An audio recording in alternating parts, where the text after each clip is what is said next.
Traveler and Paimon. Hello, you two. It's been a long time. Were you having a really serious discussion right now or something? Just a regular catch-up. We meet here once in a while to go through any recent developments. So we just missed him! Maybe we should have hollered to him. He didn't look in the best of moods just now, though. Was he upset about something? If so, he probably wouldn't have been in the mood to help out anyway. Upset? You mean Albedo? Yeah, he wasn't looking his usual self. Upset? Uh-oh. I wonder if... What are you looking at me for? I wonder if Timaeus' research topic is so boring that Albedo finally snapped. Surely not. It's not that boring, is it? Nah. Anyway, Paimon wanted to ask you for a favor, Timaeus. A favor? Well, sure. How can I help? Well, Paimon found a bunch of super-duper sweet sincerias in the mountains the other day. But if Paimon eats them all, then they'll all be gone. So Paimon isn't ready to finish them all yet. Paimon was thinking maybe you could make a device that you put fruits in and it turns them into juice. That way, they'll be preserved for as long as Paimon needs. Oh, yeah, I'm afraid that sort of thing is... Huh? Seems pretty straightforward to Paimon. Can't you do it?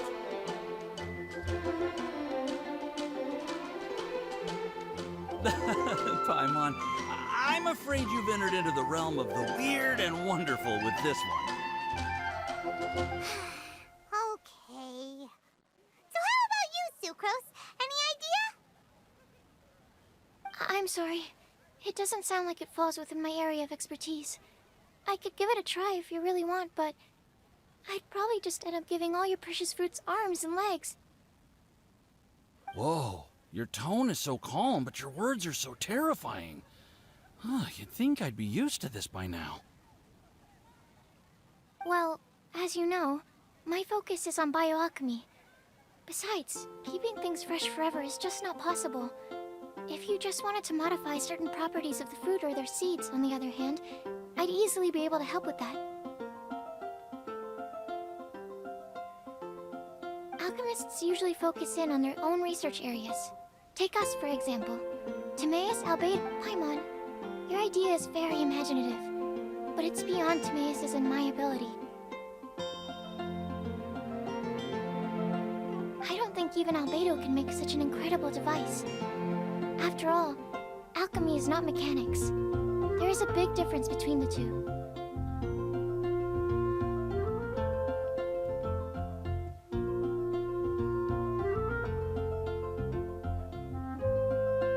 Huh? Well, excuse Paimon for overestimating the power of alchemy.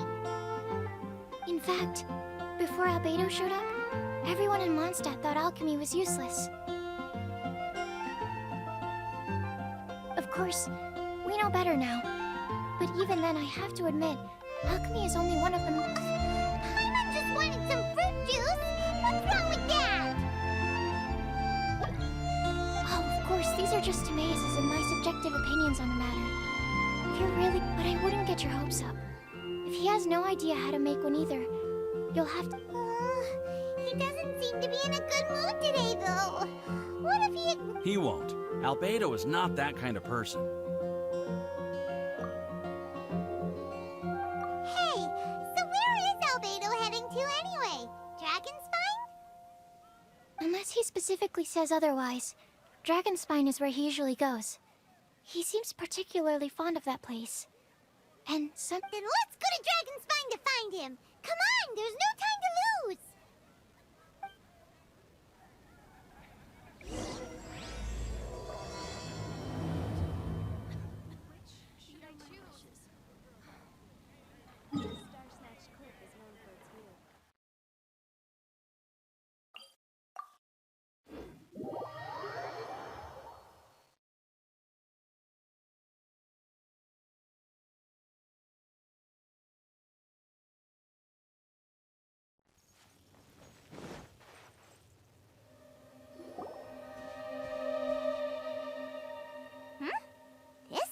lively. What's the occasion? Let's go and have a look.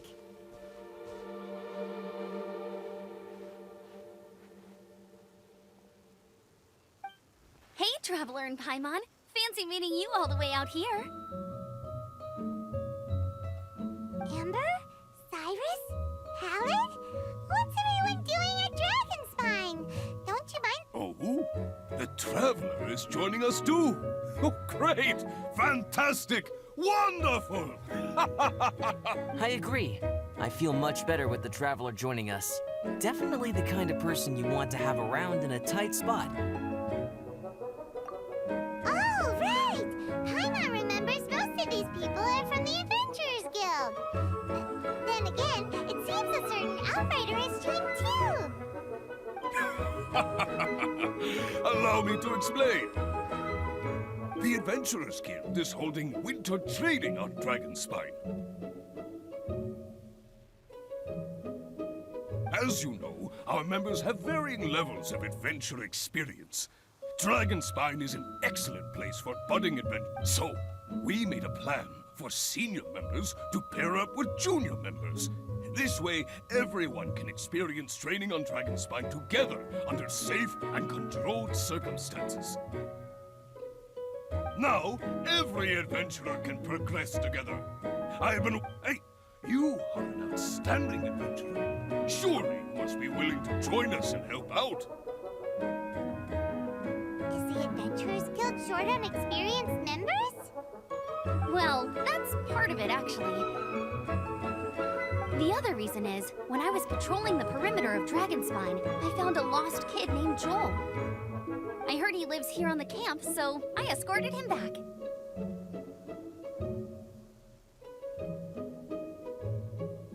I know. Joel's father went missing. I totally sympathize with how much Joel misses his family. Dragonspine is so bleak and deserted. It must have been so... Aw, Anyway, I wanted to do something to cheer Joel up, so I said I'd build a snowman with him. It's something he enjoys doing. It also gives me a chance to stay here for a while and help Cyrus out.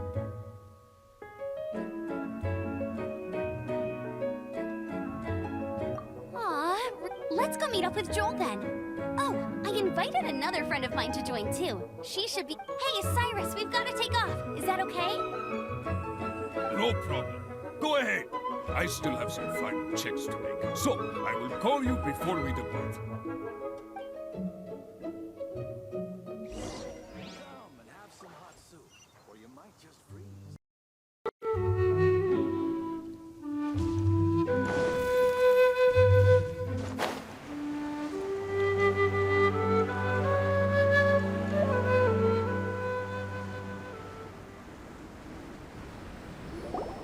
Hey, Joel, we're here. Hi, everyone. I'm so happy. Are you here to build a snowman too? Build a snowman? Oh, sorry. I forgot to do the introductions. This is Eula, the Spindrift Knight and captain of the Knights of Favonius Reconnaissance Company. Amber, you're being far too formal. The child is never going to remember all that. Please, just call me Eula. Okay, Auntie Eula. You can call me Joel. Auntie, you... Uh-oh. Eula's gonna add that to her long list of scores to settle. All right, if that's what you want to call me, go right ahead. Whoa! Eula just let something go for once? Amber, what's this I hear about a snowman? I came to assist because you told me the Adventurers Guild was short-handed.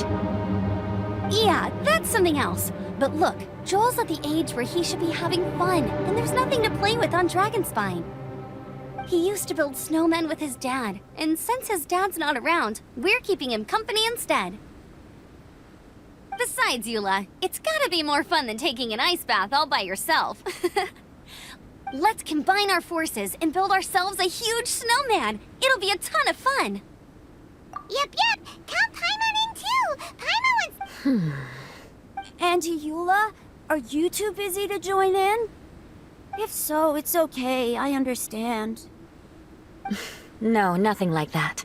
My mind was on something else, that's all. Building a snowman with Joel, are we? Sounds wonderful.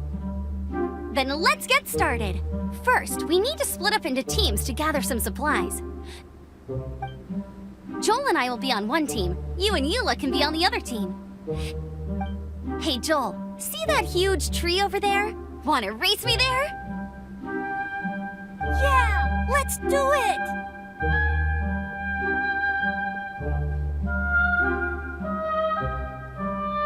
Wow, those two are fast.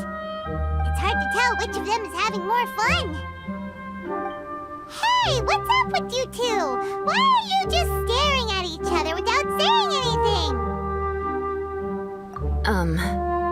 Well... Joel probably hasn't spent much of his life in the city. He doesn't know me, and he doesn't know what the Lawrence name means to the people in Mondstadt. Right, that's why he calls you Auntie Eula. True. In his eyes, I'm just another ordinary person from Mondstadt. It was a surprise, but not in a bad way at all. How very perceptive of you. Were you staring at me the whole time when everyone was talking? You shan't be getting off lightly for that. The truth is, I'm a little concerned that I might be quite inept at building snowmen. I have never built a snowman before. My upbringing was very strict, so I never had the chance when I was a child. And after I grew up, of course, it's not the sort of thing I would spend my time doing. Oh no! Paimon's starting to feel sorry for Eula. You sound confident. All right then. Enough small talk for now. I see we have a member of the Adventurers Guild joining us. Greetings. We have a slight problem here. We've done a head count, and it turns out that we have an odd number of participants. In other words, we still have one instructor slot left to fill. How it happened was, we originally asked Fischl to be an instructor, but she was busy with something outside of Mondstadt during this period. So we found another adventurer to fill in for her, but they still haven't shown up yet. Thank goodness you are here. Oh, hello. My name is Gerald. I'm a new adventurer. In that case... Fine. But for that, you will pay. Huh? Pay for what? Okay. I got it. I'm ready and... Good, good. Then everything is settled. Thank you for your help, Eula. If anybody else signs up later, I may have to ask for your help as well. Why did you give the spot to Eula? Oh, okay. You're so nice. Paimon noticed Eula smiled just now. It must have meant a lot to her. To be honest, Eula really is the best candidate for an instructor. Most people would find it hard to cope on the mountain because of the sheer cold, but not her! Oh, now Paimon gets it. This must be the whole reason why Amber got Eula involved in the first place. We were supposed to find supplies, but now Eula's busy with other stuff, and, Paimon doesn't feel like going around collecting things. How do you think Amber and Joel are doing? Let's head up the mountain and see what they're up to.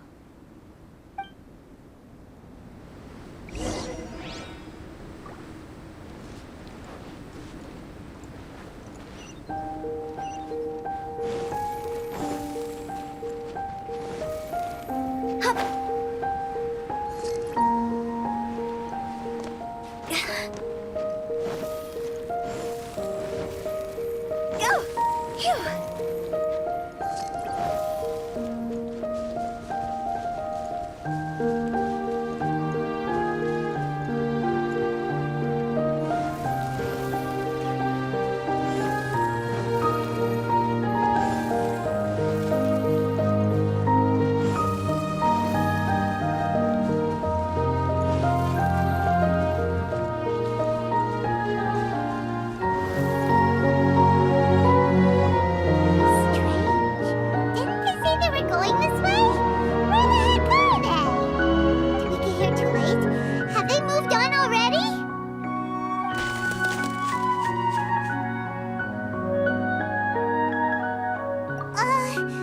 Could they be in danger? Hurry! Let's go check it out!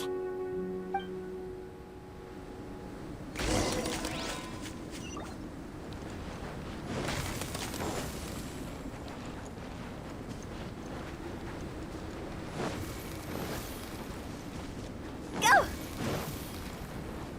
Huh?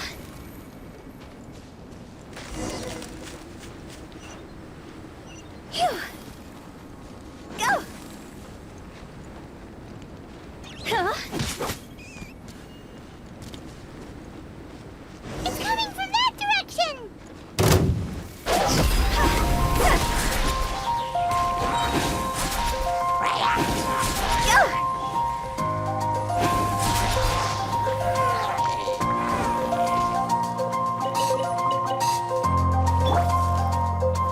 Gather! Let's light it up!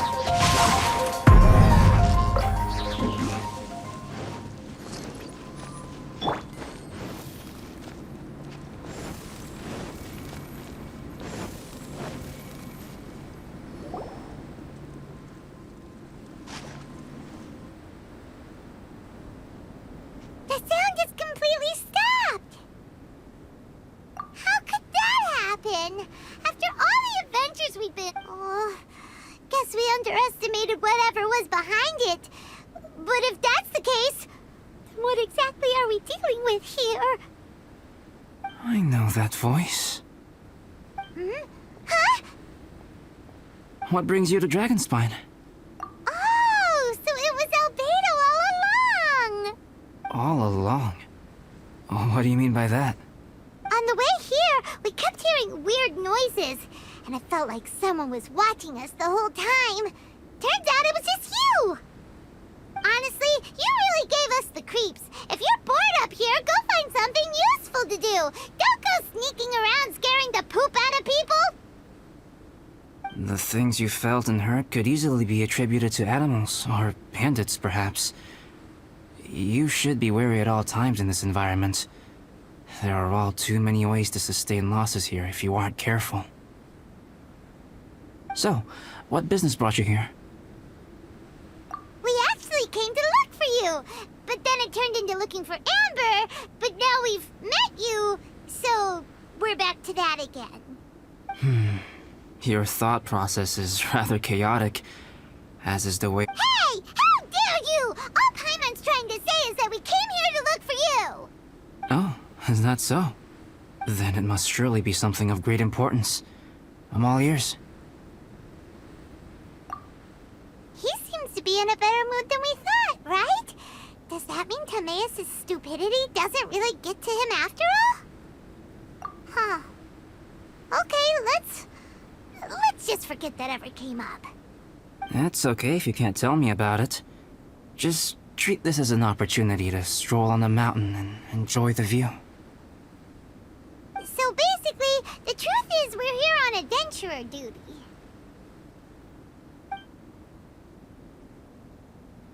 Oh, I see. So you foisted the rookie off onto Eula so that you could wander off and goof around? We're not goofing around! And Eula was the right person for the job! We were... What about you then, huh? What are you doing on Dragonspine? A friend commissioned me to do some artwork recently, and I have yet to finish. I came here because it's a quiet place where I can gather my thoughts, gather inspiration, and Raw materials? For what? paint. Star silver can be used to make high-quality silver paint. I just ran out of my previous batch, so I'll collect— Ore can be used to make paint? Yes, but you have to be selective with the specimens you choose. Even with a high level of impurities, star silver still contains fine silver-colored particles, but they lack luster, which impacts the color saturation of the pigment made from them. Paint made with such pigment is generally viewed as a fake or a defective product. Interesting. So, paint inspiration. Paimon wants to learn. You want to learn to paint? No, not for me. For the traveler. Paimon wants the traveler to learn how to paint. During our travels, we sometimes have nights where there's nothing to do. It'd sure be nice to do something memorable rather than just sit around. Painting is a great example because it can capture a moment in time. So it seems like it's definitely a worthwhile skill to have. Yep, why not? Once you mastered it, you can paint Paimon. Not a bad idea. Well, since you two would like to learn more about painting, why don't you come with me to the campsite? I have painting materials there. You can practice while I give you some guidance. Sounds great! Oh, she'll be fine. She is a Knight of Favonius after all. Let's just forget about all that stuff for now and go with Albedo. Come on, let's go! It's so cold out. Paimon wants to get to the camp and warm up by the fire.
Some things are missing.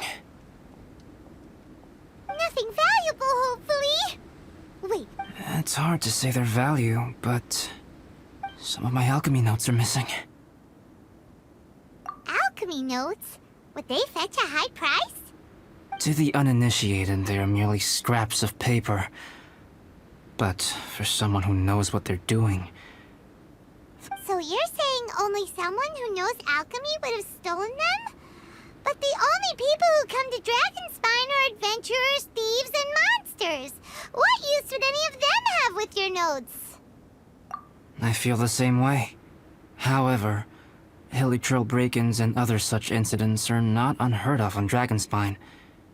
It's... These appear to... Footprints? fresh ones. Meaning our thief can't have made it far. Let's chase him down! We can't let them get away!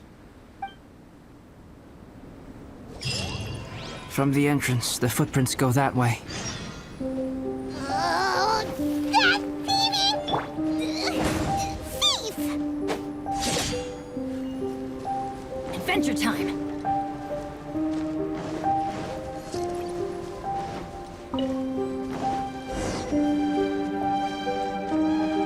Off we go! The footprints lead up there. So they scaled the cliff. Okay, after them!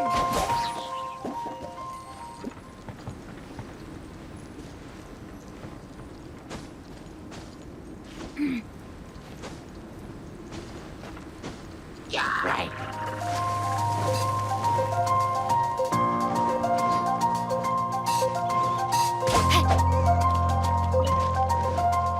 Body and mind.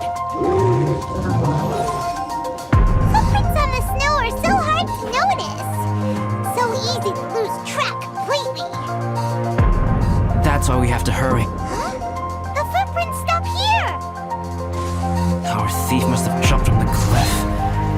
Get your wind glider ready. We're going down. Here, more footprints. to the cavern. Ooh, we got you now! You sure can run, but you definitely can't hide! Let's go in! Wait, I have an idea. I'll go in alone. Traveler, please stay here and guard the entrance. This cavern has 2 points of entry, and there are shortcuts inside.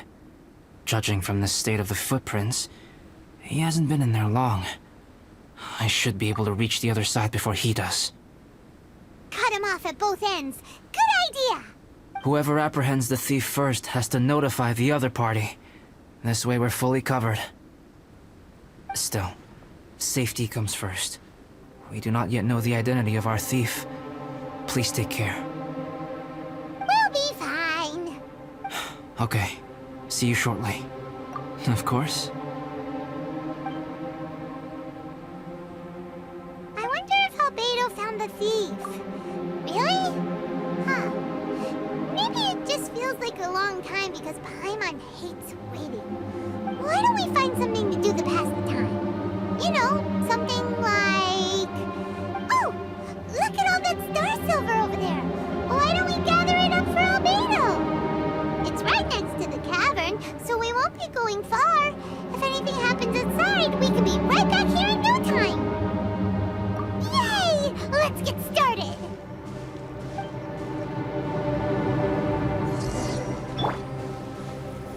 Gather! This stuff looks kinda lackluster. Is that because of the impurities like Albedo was talking about?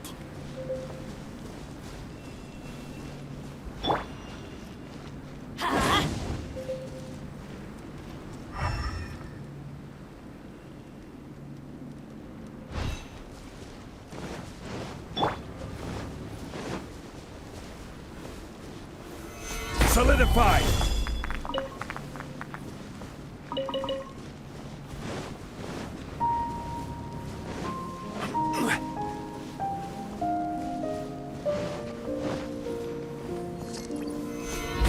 Hey, this one's not bad.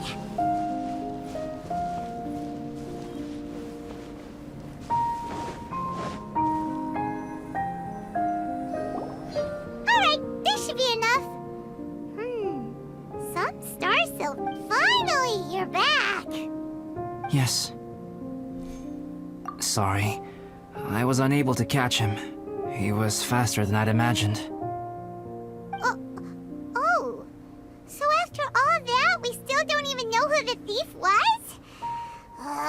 Still, we won't be going back completely empty-handed. We did some mining. Mining? Yeah, for star silver. Look, we got quite a lot. It's just like you said. Some are really bright and shiny, and others just look like regular lumps of rock with a little shiny bit here or there. Star silver. I was merely saying what was on the front of my mind. I hadn't thought. Well, you said they can be turned into paint, so we got pretty curious. Also, if it weren't for that thief, we'd be making paint by now anyway, right? Or even... Anyway, it's all the thief's fault for wasting our time. Yes, it's all the thief's fault. The notes mean a lot to me. I'm not quite ready to give up the search yet. Let's keep an eye out for clues as we go. Oh, just one thing. Do you want us to bring all this ore back, or did you want to sort through and get rid of the useless bits first? There's no point in bringing the bad ones back if it'll ruin the quality of the paint. Some of them do look pretty dull to Paimon, so it doesn't seem like those will be of any use at all. Indeed. The sorting process is necessary. Humans are such practical creatures. They only want those things that are good. Once they have learned to distinguish between good and bad, they will never... Useless things should be disposed of at the outset. Right! Saves a lot of time that way. Efficiency first. So let's start by... Help! Help me! Wait! Did you guys hear that? Was that a cry for help? It's likely an adventurer in danger. Okay.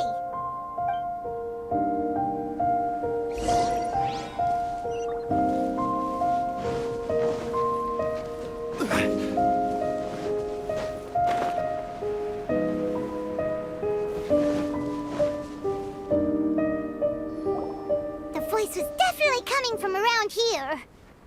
Is anybody there? Help me! No way! Is that? Is that the Traveler and Paimon? It's me, Bennett! Whoa! It's really him! Let's get him out! So sorry to trouble you guys again. The key should be someplace nearby. Please, help me find it.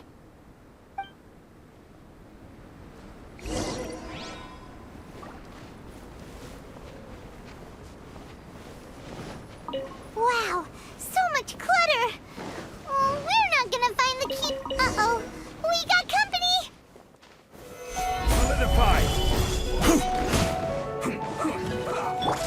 I'm going in! Rain outlines your fate. Witness the power of teach!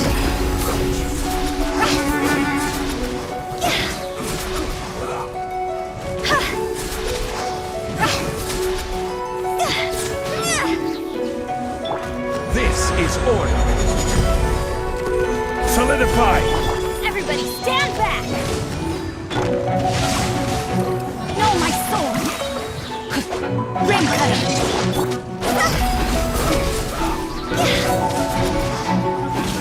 Oh, so they kept the key with them! Huh. We were searching around for nothing. Oh, finally, I'm out. Thank you so much! If only there hadn't been rocks mixed in with the snow on the tree, it wouldn't have made me all dizzy when it fell down onto my head. And then I would have never walked into the Fatui's trap. Bennett? In a cage? Never saw that coming. I won't bore you with the rest of the details. Just me being unlucky again. Yep, taking them out was child's play. No need to thank us. You did? That's so nice of you guys. I know they were probably just following orders. But still, thanks for helping me out. So what are you doing on Dragonspine? Didn't Razor want to come with you? Did you hear about the Adventurers Guild thing? They're hosting a winter camp here. As one of their veteran adventurers, I'm here to help out the rookies. Razor's not an adventurer, and as the leader of Benny's adventure team, as well as the only actual member, I had to come on my own. But now I've been stuck here for so long, I probably missed it. Oh, I hope Cyrus doesn't get mad at me. Oh! Wait, so that guy Gerald who got left in the lurch, he was supposed to be paired up with you? If so, sorry, Bennett, but you really did miss it. He got paired up with a different instructor instead. What? Weren't they short on instructors? Where'd they suddenly get extras from? A few people from the Knights of Favonius stepped up in order to help support the event, so they ended up with more instructors than students. Knights of Favonius. Yeah, they're definitely more reliable than me. I'm just a walking accident waiting to happen. Right. Anyway, that was just the situation when we last saw them. It might have changed by now. Who knows? Maybe a whole load more rookies will have turned up to join in. Besides, after all the trouble you've gone to show up as an instructor, I'm sure Cyrus will put you to work. Really? For sure. Hey, wait a second. Where'd Albedo go? Albedo? You mean the alchemist from the Knights of Favonius? He's one of the instructors too? No, he just happened to be on Dragonspine. We were just with him, but then we heard you calling for help. He must have left. Could he have gone back to keep looking for clues? Let's go back to the cavern and see if he's there.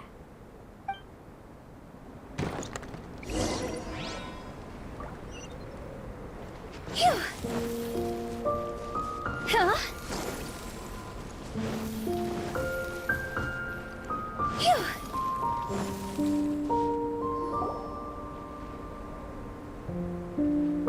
Still no sign of Albedo. This is weird. Where has he run off to? This is great! Dragonspine's so fun today! There's so many people around. It's never usually like this. This was where we heard Bennett's cry for help, right? We heard his voice and went straight over to rescue him. Then we noticed Albedo was gone. Wait, what? What are you talking about? Oh, Albedo! Where the heck have you been? We've been looking for you! I should be the one to ask you that. Didn't I tell you to stay at the cavern entrance? Huh? I'm not really following who was waiting for who and who was looking for who, but first things first. I apologize, Albedo. I don't fully understand what's going on, but it seems like it's mostly my fault. No. Bennett, this is not because of you. You needn't blame yourself. Traveler, clear this up for me. What was the reason that you left the cavern entrance? Did you... There you are. Stay right there. You have a lot of explaining to do. What? Me? Huh? Eula? Aren't you supposed to be helping the new guy? Yes, that's what I would be doing, if I hadn't been interrupted by a certain someone's malicious scheming. Albedo, I saw you taking Joel towards the wasteland at the edge of Dragonspine. That place is crawling with monsters. What the devil do you think you were doing? Whoa, wait a second. What's going on? Actually, When I came to stop you from leading Joel any further, your first reaction was to throw the child down and attack me. When I fought back, you quickly fled. Care to explain?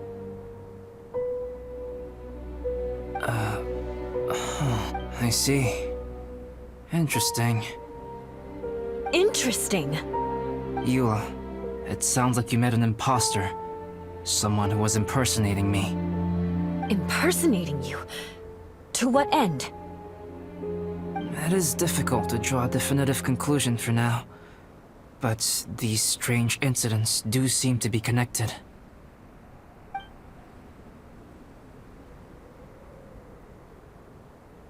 Your alchemy notes were stolen. Can the Traveler and Paimon testify that the three of you were together up until you entered the cavern? yes, we can confirm that. As things stand, I don't have any reason to harm the child. Whoever you met is likely to be both the thief who stole my notes, and also an imposter. Of course, it's entirely natural for you to be skeptical of my story. I was separated from the Traveler and Paimon for a significant duration while we were pursuing the thief. My word alone cannot serve as a definitive account of my actions and whereabouts during that period. But the Traveler and Paimon can at least testify that I was not the individual who tore up the campsite or stole my notes. Albedo, do you have any enemies? Could it be one of your enemies impersonating you to get revenge on you or something? I don't have any enemies, and I'm not aware of having given anyone cause to exact vengeance upon me. There is insufficient evidence to assert what happened with any certainty at this point. Given how serious the situation is, I intend to investigate it myself, even if you decide not. Eula, I won't discourage your ongoing suspicion of me if you can't believe my story. Though, naturally, I would hope you can afford me some credibility on account of our solidarity as fellow members of the Knights of Favonius. Traveler, Paimon, Bennett, if you are willing, I welcome you to monitor my activities beyond this point so that you can act as my witnesses. If I am what this imposter wants, he will come looking for me again eventually. Things can only become clearer from that point on. I'll give you the benefit of the doubt, as preposterous as your claims sound. And I will choose to believe that an imposter went after Joel, and not you. I will keep Joel safe. If you need any support with the investigation, contact myself and Amber. You have my gratitude. As far as Amber goes, I will... Eula! Eula! Where are Remember, we're here. Eula! Oh, and Traveler, Paimon, Albedo, and Bennett. You're all together. Great. Bennett, I'm glad I ran into you here. Cyrus was telling me you still hadn't shown up. He was getting worried you might have run into some trouble. Yeah, I ran into a little trouble. Thanks for your concern. Sure thing. Well, now that I found you, let's go check in with Cyrus. But before that, has something come up? How come you're all gathered here together? Need any help? Between us, there have been a few minor incidents, but nothing I haven't already dealt with. Oh, yeah. It's my fault, really. All because of my bad luck. But So, it's all set then? Great! Shall we head back down together? I did say I'd bring Bennett back if I saw him. sure, I'm ready to go.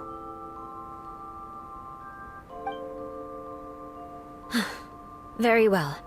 And then there were 3. Traveler, can we talk somewhere else? Let's go to my camp.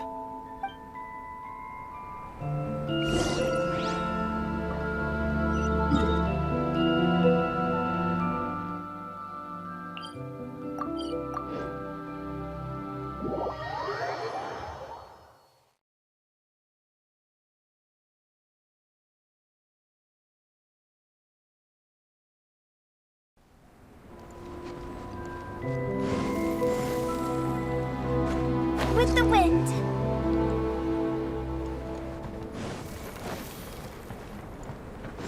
Huh?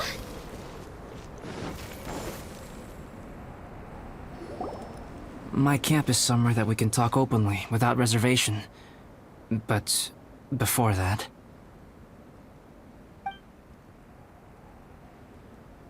Whoa.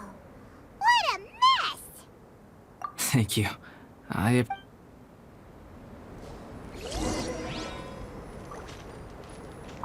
I've been absorbed in my research lately and haven't attended to the dusting. Yep,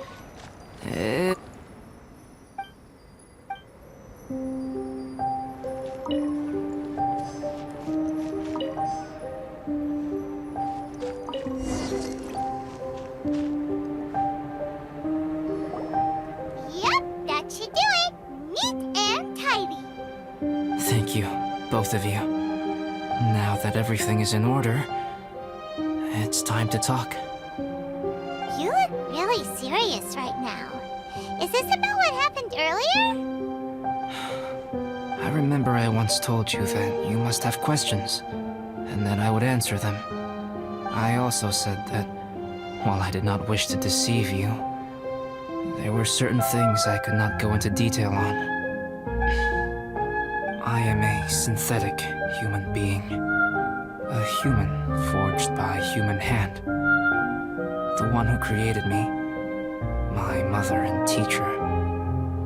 Her name is Rhine-daughter, a researcher from Conria, also known as Gold.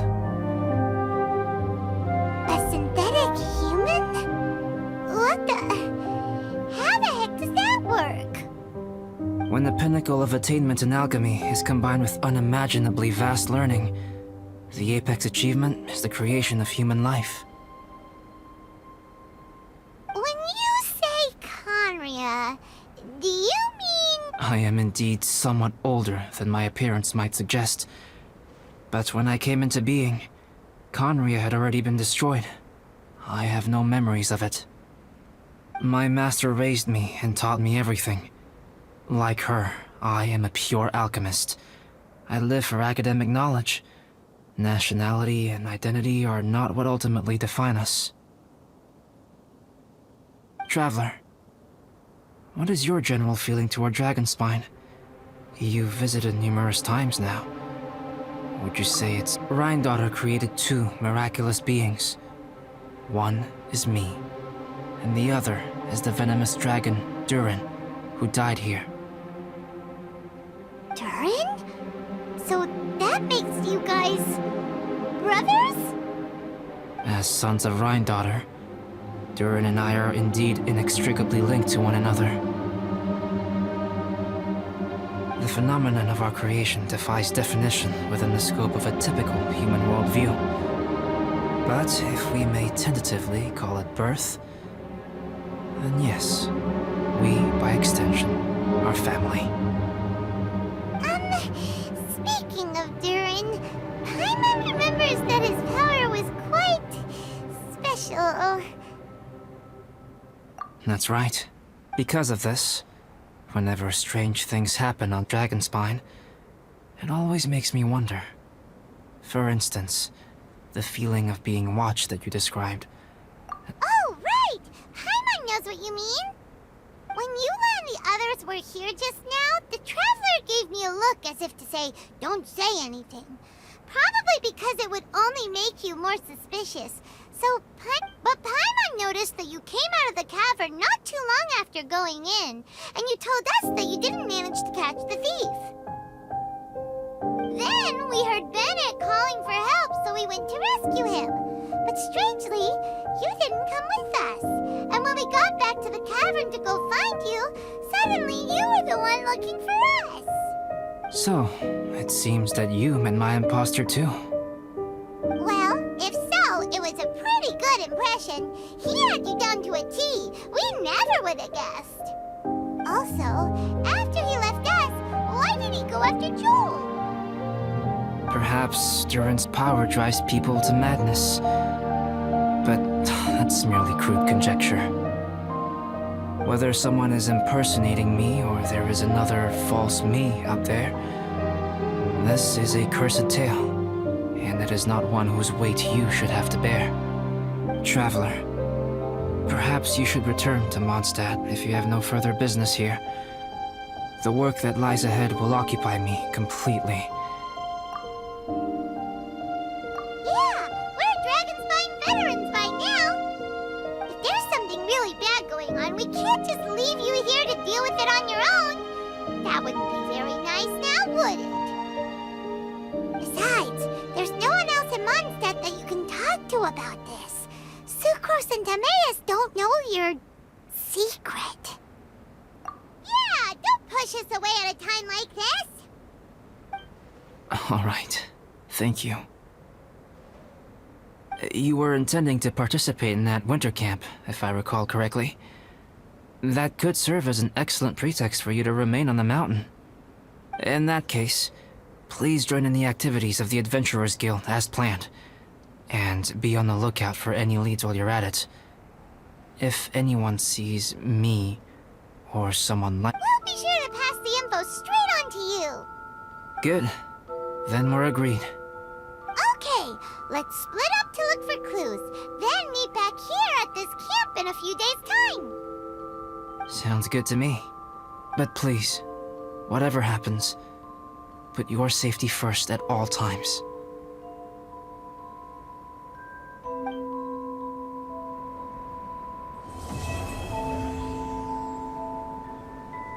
Time has come.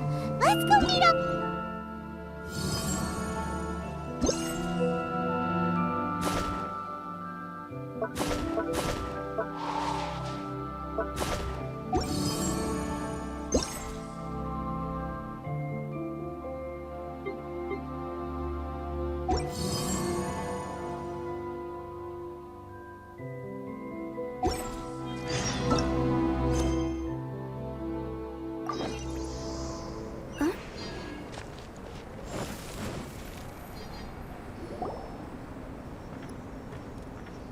Albedo! We're here! Traveler, Paimon. Your faces say that perhaps you haven't— We investigated all over the mountain, actually. But we didn't see anyone that looked like you or hear of anyone else meeting you. This is not unexpected. I haven't made much progress either. He appears to know that we are looking for him, and— Still, there is one thing I found. I discovered footprints on some parts of the mountain, and although they were a little covered by the snow, I could tell they'd been left by someone of a similar size to myself. The footprints were quite numerous, so I believe my next step will be to rule out each of the adventurers active on Dragonspine, one by... We can help with that. We have plenty of contact with the adventurers. So now we...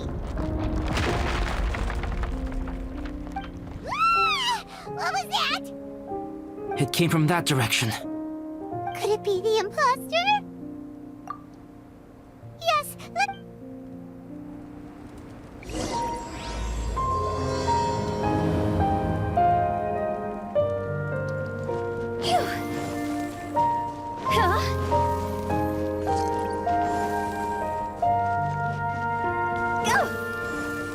Fox? What are these boys also doing here?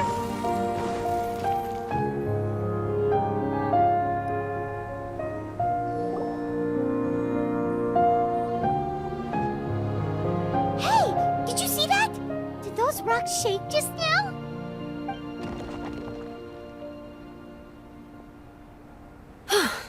That was most unfortunate. What are you guys doing here? I have to agree. We've been wandering this area for days. We ran into Pallet earlier. You know, the, kind of a reckless sort of guy. You know the one? Anyway, he said he was unlucky, so I gave him some adventuring survival tips. After that, he disappeared to rejoin the training camp. Wait. Are you saying that after all this time you still haven't made it back to the base camp? Well, as you can see... It was nothing really. We just hit a few landslides and snowdrifts and took a few downhill tumbles. You know. They sound like unforgettable life events to me. Anyway, you are correct. We haven't made it to the base camp yet. We have had extraordinarily poor luck over the last few days. Almost as if... Fortunately, I made advance arrangements for Gerald to remain in a safe location and conduct some basic physical training exercises. I'm sorry. I'm the one to blame for all this. I've always had bad luck and it always rubs off on everyone around me. Sorry to create so much extra trouble for I don't know what to say. Maybe this is the awesome power of fate. The scary... I agree. Yep, we're just used to it now. Besides, it's not like we have the most amazing luck ourselves. Really? I think you guys have way better luck than I do. Well, what can we do about that? You're welcome to a bit of mine too. Although if the last few days are anything to go by, it seems in pretty short supply. You guys. Oh, thanks. With a little luck from everyone combined, we'll make it down this mountain for sure. Yeah, you bet. Let me flip a treasure hoarder insignia to test it out. All right, it's tails. The opposite of what I guessed.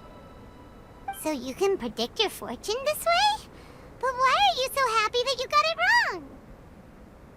It has two sides, so there's a 50-50 chance of me getting it correct. Luck all comes down to probability, too. So as long as I use up all the bad luck, everything else will go smoothly. Guessing wrong when I flip an insignia is one way to use up some of the bad luck. So the probability of having some good luck in the near future just got a little higher. Hey, he's making no sense at all. Why aren't you calling him out? Guys, I guessed wrong in my insignia flip, which means we should be able to make it back to camp. Paimon's not sure that's how it works. Let me try. It's this way, right?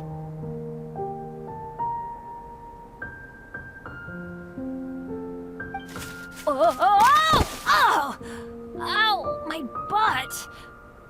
What is this shard of ice doing here? How truly miraculous. This is I don't usually believe in luck, but Bennett makes the best case for it I've ever seen. Amber, if you are ever required to partner with Bennett in your future work and you encounter anything like this again, do not take any rash action. Wait for me and I will come to support you.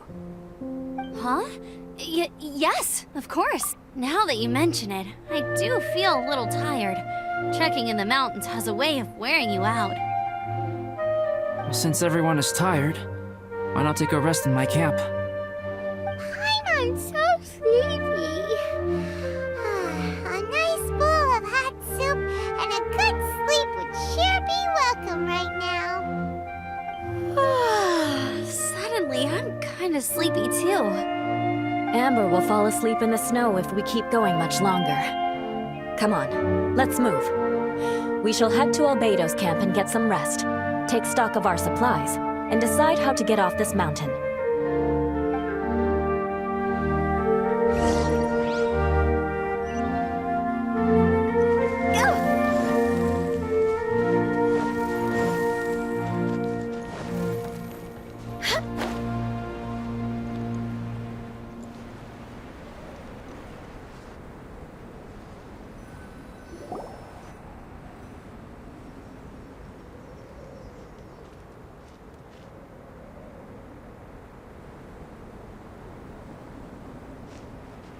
Here we are.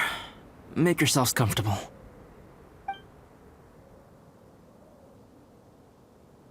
Oh, I forgot I don't have that many chairs. Please wait a moment.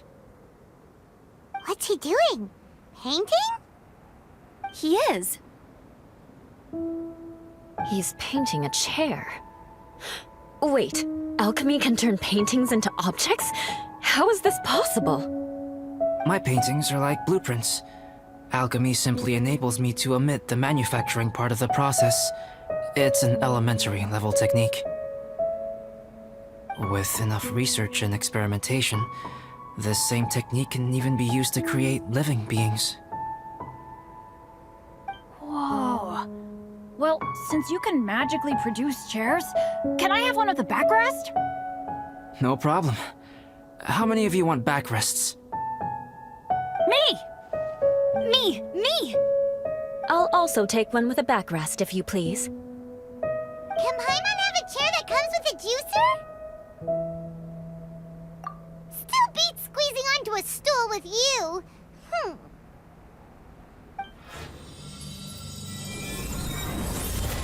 Cool, we have chairs now! This is so comfortable! Makes me want to stay the night here. You're very welcome to stay overnight if you wish. There's still some time before dinner. Get some rest, everyone. I'll tend the stove. Hey now, we can't be letting you do all the work. I can help. Please, put me to work.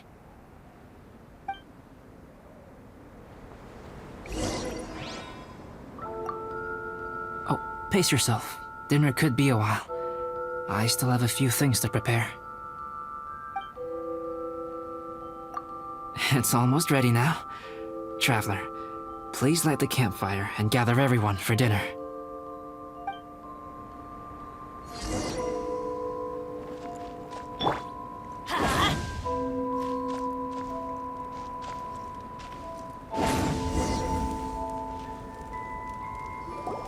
Yay! Dinner's ready! Food's ready, everyone! Come on, let's eat! I made a few dishes based on some popular Mondstadt recipes. This is no good hunter, but there should be enough to go around. Please, help yourselves. Wow, smells great. Don't mind if I do. Wait, don't steal all the fried vegetables. Leave some for me. Hey!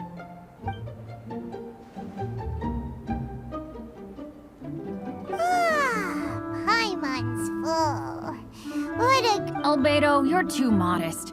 These dishes are as good as anything you'd find in a top restaurant. Are all alchemists so good at cooking? You may be... Right? Paimon thinks so too. It's his lab manner that gives it away. The kind of guy who holds a potion bottle as steady as a rock isn't the kind of guy who's gonna be slapdash with the salt and pepper. Actually, that makes a...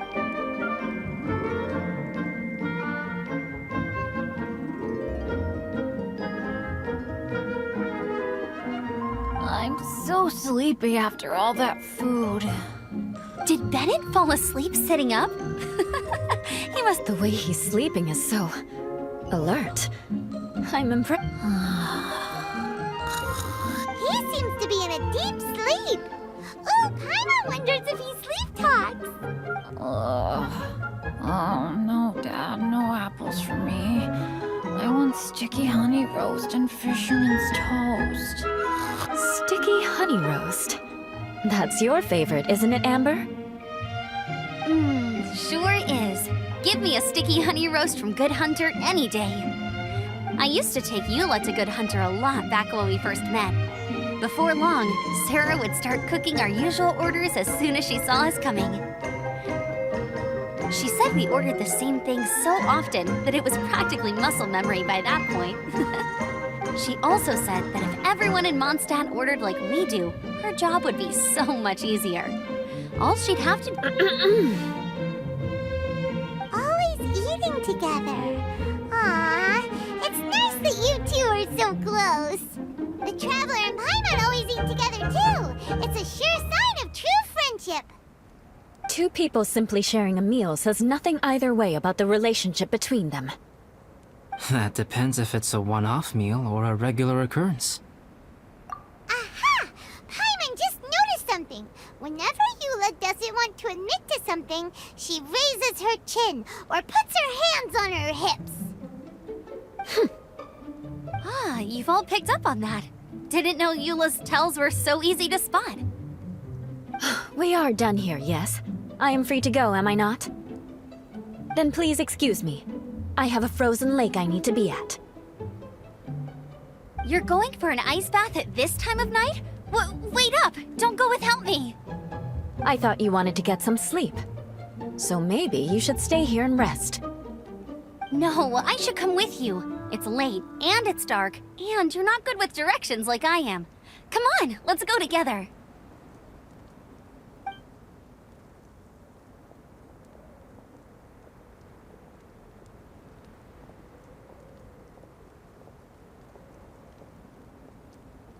An ice bath? Whew. Rather them than Paimon.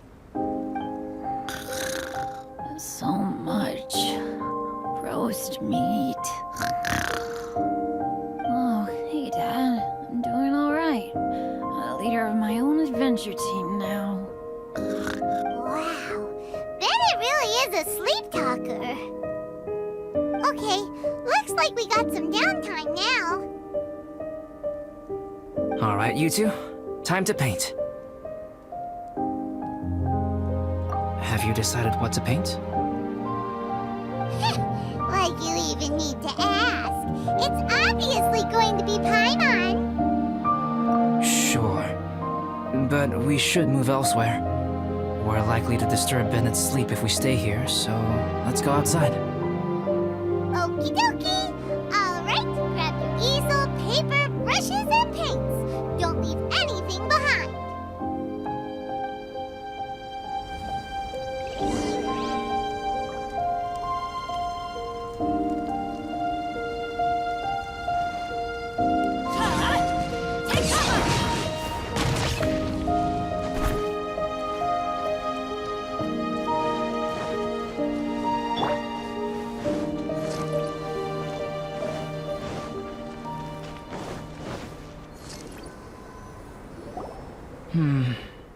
Let's paint here.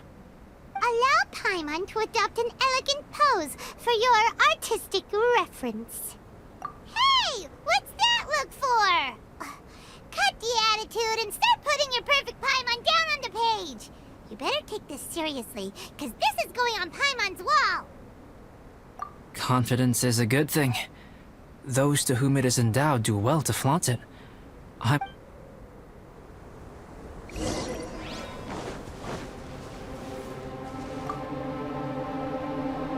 Alright, let's start with the head. Now, in your mind's eye, what is written on Paimon's face? Huh? Is that how Paimon really looks to you? Okay, forget it. We can come back to that. Let's move on to the body. Come on, paint what you see when you look at Paimon. Paimon's starting to feel like this is not going to turn out so great. Now Paimon's getting nervous. Let me see. Let Paimon see. What is this?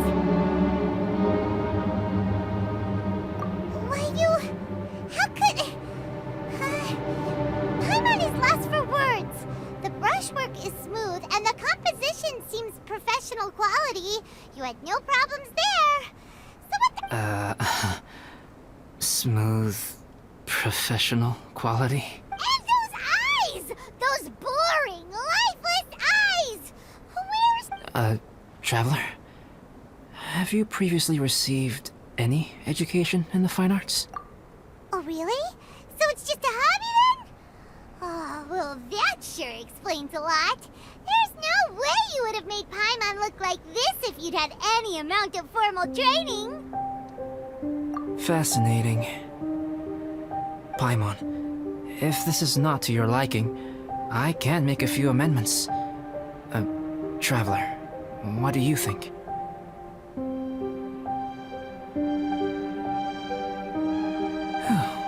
Paimon, is this better?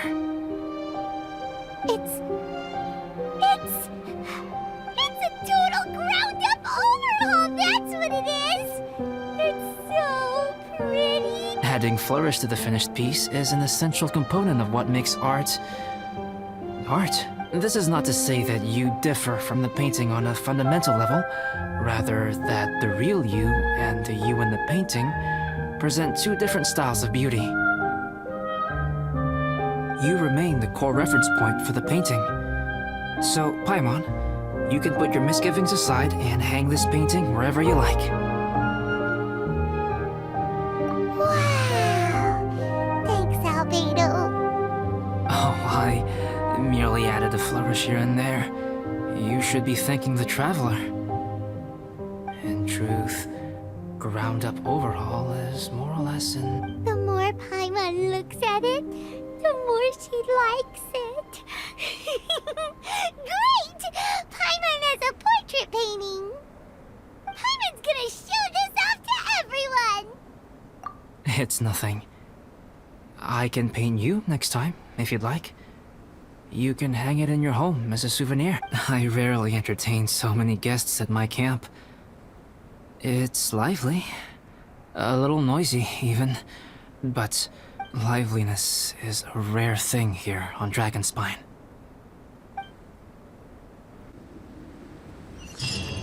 Ah, it's a new day! Let's go meet up with everyone!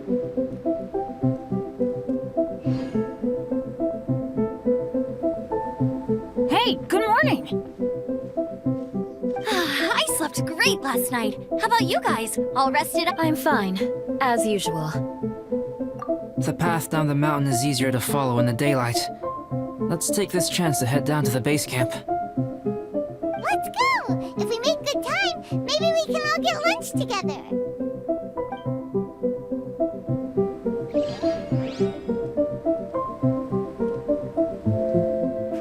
I flipped another insignia just outside the camp. Wrong again. So your bad luck is all used up. We'll be down the mountain in no time. Yeah, my thoughts exactly. Today's the day.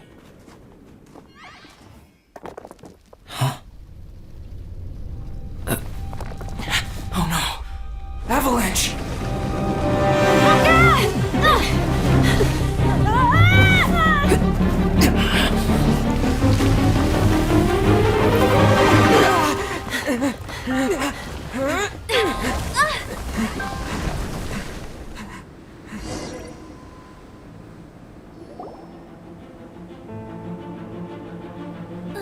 Traveler, Paimon, are you all right? Are you hurt?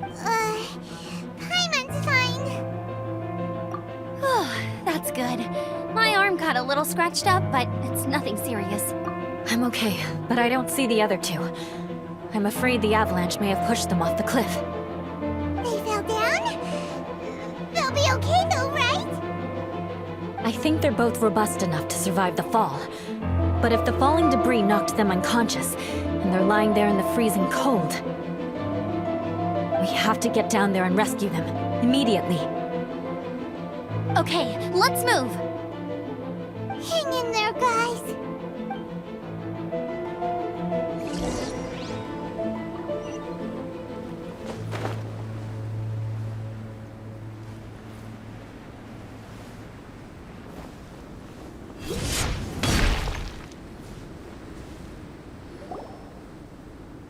Bennett!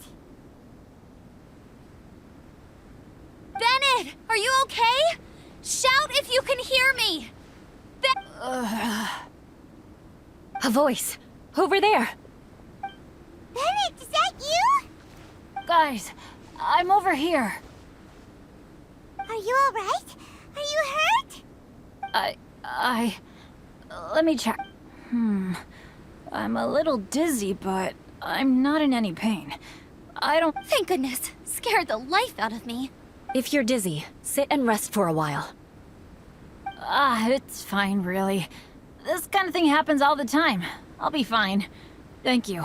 Wait, where's Albedo? Isn't he with you guys? We thought he fell off the cliff with you. He still hasn't shown up? We found Bennett here, so Albedo can't be far away. Keep search- Got it!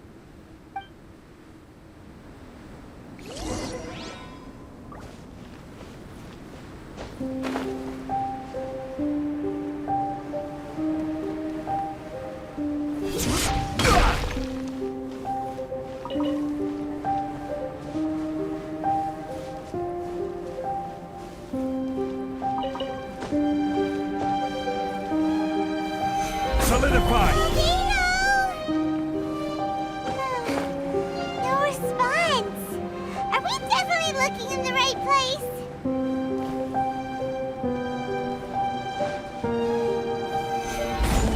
He's not here either.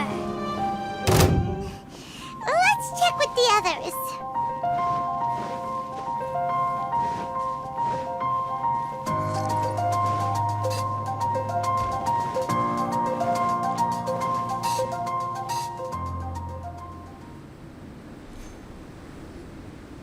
Well, any sign of him? Not a trace. Nothing from me either. Strange. We didn't have any luck either. Where could he have gone? Everyone! Albedo! Are you... Nothing serious. Okay, everyone accounted for. Guys, I think it's gotta be because of... I guess flipping a treasure hoarder insignia isn't gonna change my luck after all. No wonder no one wants to go... I'm so sorry. Don't say that. I'm hardly the lucky type myself, so I'm not about to go blaming every little thing that goes wrong on you. Exactly. Besides, Dragonspine is a dangerous place. Avalanches literally come with the territory. Bad luck has nothing to do with it, okay? Traveler, what's wrong? Your face looks... Oh no, did you get hit on the head? Here. Everyone, the incident is behind us now. We should keep moving. Why do I feel that Dragonspine has become more dangerous than it used to be? I hope it's just my imagination. Our top priority now is to get off the mountain and regroup with the adventurers. Whatever for- Agreed. Guys, keep your eyes peeled and watch your step. Careful does...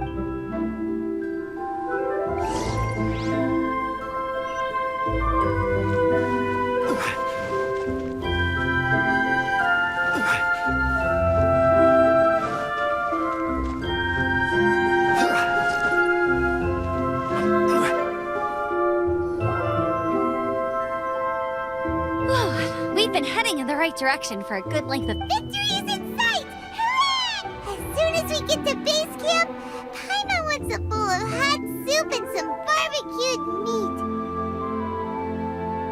I hope we can all get there safely.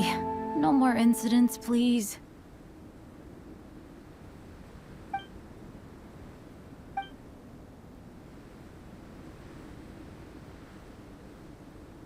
Hey, what's on your mind? You seem a little distracted. Something's up, isn't it? Are you hungry? Cold? Shall Paimon hug your head to warm you up? I don't think I've spent so much time on Dragonspine before. It sure is cold, but the view is amazing. Isn't it, Eula?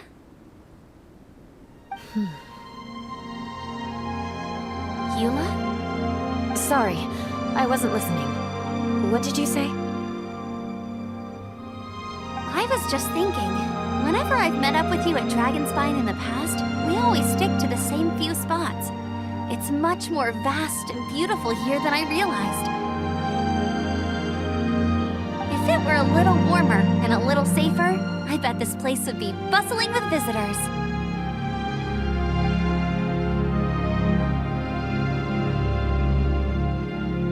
I agree. People are put off by the cold and have an aversion to danger. They don't realize that there's much to explore beneath the icy exterior, if you were willing to spend the time and energy. Albedo, is this the way down? Yes. I think there are several routes in this area. Does the path fork off here? It looks like it does. But maybe it doesn't. My head's still a little fuzzy from the impact. I'm kinda dizzy too. I keep thinking things are swaying a little. Either path will work for us. The smaller trail is less worn and harder to see, but it's also shorter. Since everyone is weary, I suggest we take the shortcut. Follow me.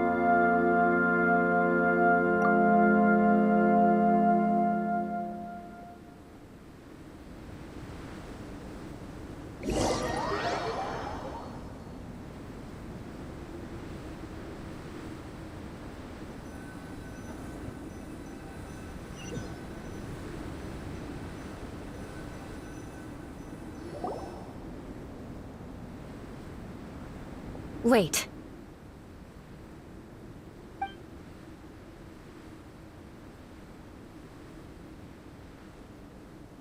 Bennett and Amber don't look well. Can we take a break? We can continue once their conditions have improved. Now that you mention it. Huh? You hit your head earlier, didn't you? Oh, you noticed. Are you sure it's worth holding everyone up over a little thing like this? No problem at all! Health and safety always come first! Okay, sorry for this. Thank you. Yeah. Thank you.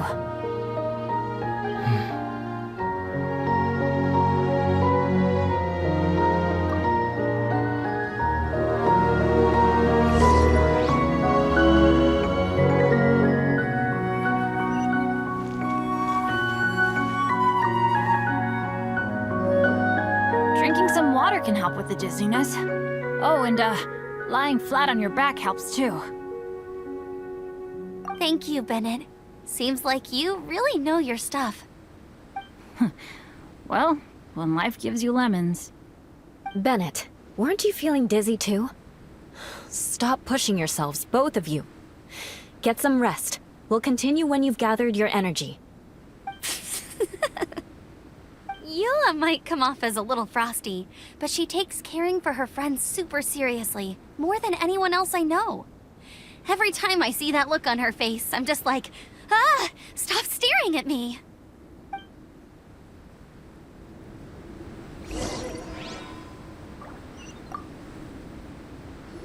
Traveler, I know what that look means. What's on your mind? Maybe seasoned veterans have an instinct for it. I sense it too. Something seems to have changed, but I can't confirm for sure. It could be difficult to verify.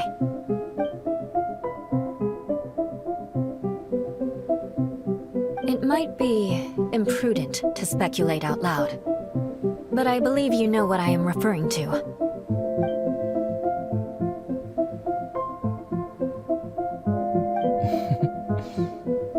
Traveler, I think...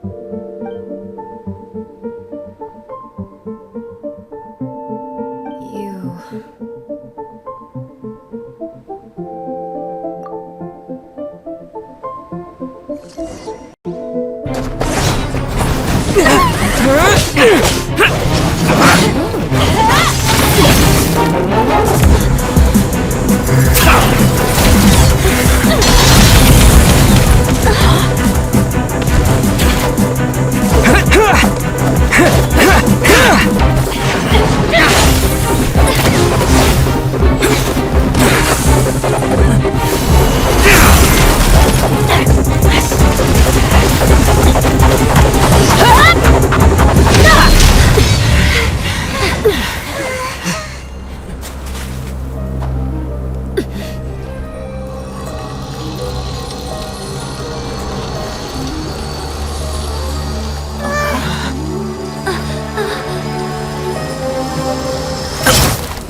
Albedo, what's...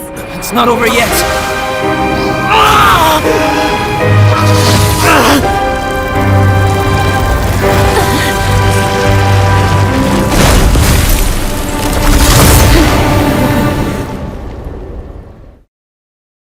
Brace yourselves.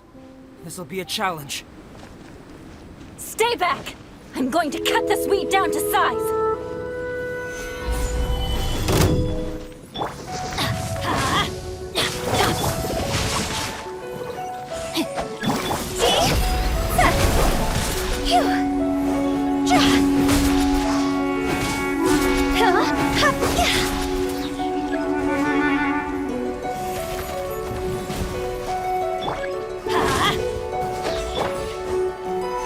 Solidify!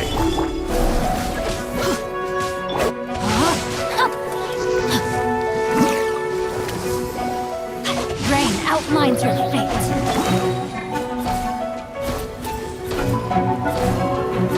Stabilize! Witness the power of the wild.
Outlines your fate.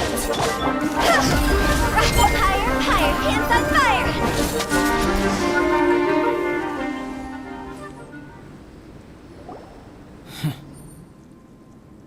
What in the world was that thing? One moment it was human, the next it was a plant! Is everyone alright? We're fine. But can you please tell us what's going on? I don't understand. I take it this monster is whom I had the pleasure of meeting last time. Correct. As you might have guessed, this is a mutated whopper flower. But can whopper flowers turn into humans? Not typically. But conditions on Dragonspine are far from... Perhaps the dragon's blood seeped into the land, then was passed to the monsters via the ley lines, accelerating their rate of mutation. How could that happen? This mountain is home to the remains of Durin, the venomous dragon. If there is anywhere in the world one might expect life to do unfathomable things, it would most likely be here. Durin was an artificially created life form. Its existence is nothing short of a miracle, and proof of countless possibilities. In other words, this mountain we stand on is a cradle of life's profoundest mysteries. A vast and terrifying hotbed of possibilities. The avalanche. It must have been the work of this imposter. Agreed. All the other troubles you faced on the way down could also have been its handiwork. My guess is that it was targeting everyone that I've had contact with. Right, I forgot all about that. It's not inconceivable. But what was its purpose? Was it just trying to get rid of us? I have a preliminary hypothesis on this. Whopper flowers are masters of mimicry, and those we encounter in the wild often appear in the vicinity of the plants they impersonate.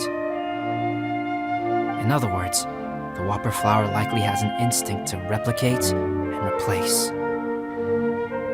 As a plant, it will disguise itself as another plant and infiltrate the group, hiding among them for cover. The plant being imitated has no way to detect or fight back against this behavior. But when it disguises itself as a human... It wanted to replace you and infiltrate our group? Yes. Maybe it created the avalanche to get rid of us. I predicted this eventuality, so I availed myself of the avalanche to hide and lure it out. It was watching us the whole time, and when it saw that I had disappeared, its instinct was to take my place. At that point, its disguise was complete, and its next move was to hunt its prey. Yes, that's exactly how whopper flowers operate. So when it approached and attacked Joel, what was that? A trial run? Perhaps. Or maybe it enjoyed posing as a human, and wanted to experience what it felt like to be human. We're fortunate to have discovered it in time. I think the Traveler was the first person other than Albedo to notice something was wrong. Traveler, how could you tell the real me and my imposter apart? I want to know too. I had no idea the other guy was an imposter. They looked exactly the same to me. I see. It goes to show how difficult it is to impersonate a human. This mutant whopper flower tried its best to replicate the... Unbelievable. To think that Dragonspine creates such terrifying possibilities.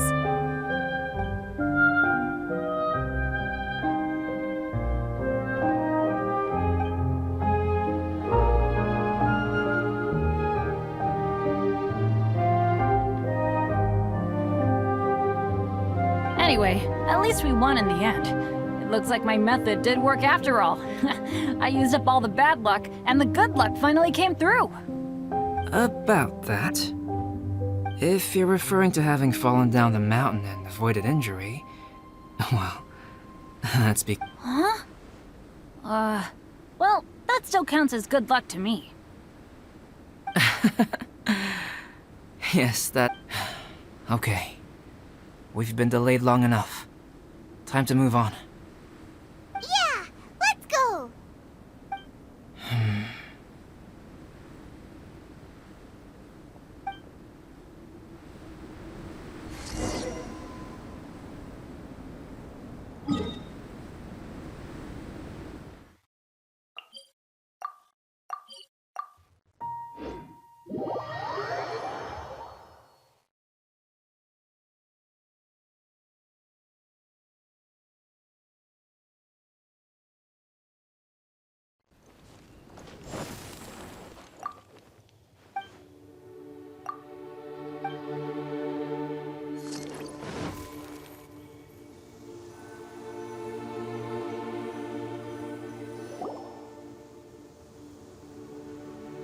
Woohoo! I'm back! Cyrus doesn't seem to be here. He must have headed up the mountain. Let's wait for him here. Amber, are you feeling better? Yep, all good now. Nothing to worry about. I don't know what I'd do without you guys. If not for you, I'd probably still be locked up in that cage. I really want to thank you all properly, but I can't think how at the moment. Huh? You must be pretty used to being on the receiving end of people's kindness by now, though, surely. You probably need it often enough, Come on, don't put it like that. Sure, plenty of people have shown me kindness before, but that doesn't mean I will ever take it for granted. No matter how many times people help me out in life, I will never forget any of them. Well, instead of repaying those who helped you, perhaps you could help others yourself. Everyone meets up. Yep, you're right. That's what I've always tried to do, and will always continue to do. Right. And when Cyrus gets back, I'll find some way to help him out too. This has been quite an eventful day. Yeah, it has. It's really hit me how tired I am now that I've started to relax. I need to rest. Everyone, please excuse me for a while. Yeah, I need to get some water and maybe a piece of fruit. Once I'm rested up, I need to get back to being an instructor again. Well, it looks like the curse of the mountaineers who couldn't get off the mountain is finally broken. Feels like an action-packed chapter has come to a close. Shall we find somewhere to rest and chat too? Why not? Then, please, come with me. You sensed something too, didn't you? Then let's go. Huh? Are you going back to your camp again? Paimon thought maybe we could talk here. Okay. Might as well come with you. Good. Shall we set off right away?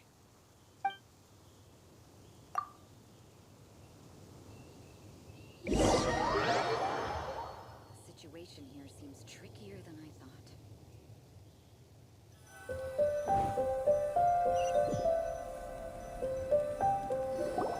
Sorry for bringing you back here once again.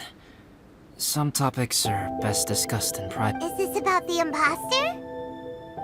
That's right. I have to say, Traveler, I'm very surprised you noticed the difference between me and the imposter. Yes, this mark. Perhaps it's where it all began. Ooh, sounds like the beginning of a big story. Keep going. Well, I can't deny that what I'm about to say does sound like something from a children's storybook. So, what do you think this diamond-shaped mark means? A tattoo? A crest? Something else? No. Consider it a birthmark. Have you ever seen an intricate glass ornament and wondered how it was made? Well, one method for crafting with glass is a technique known as glass blowing. Glass blowing is not a widely known art in Teyvat. For this reason, glassware made in this way is usually very expensive. As the name implies, glass blowing involves blowing air into a hole, much like blowing up a balloon.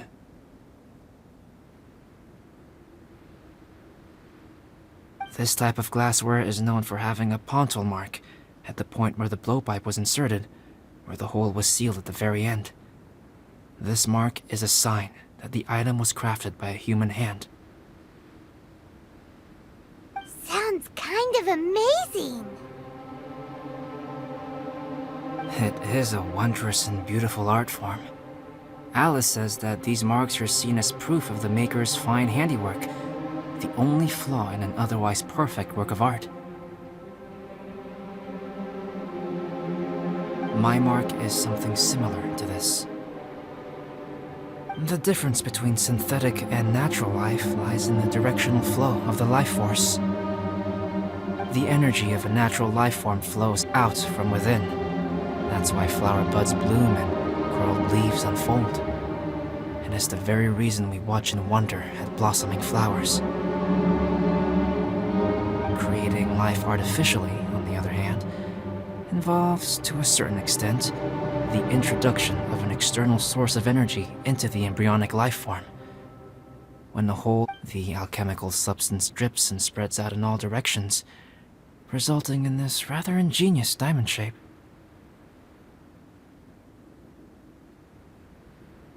Wow! So that's where it came from. This mark is a sign of my artificial origins, and proof of my imperfection as a human. I presume that the impostor intentionally avoided replicating this mark, so as not to become less than perfect himself.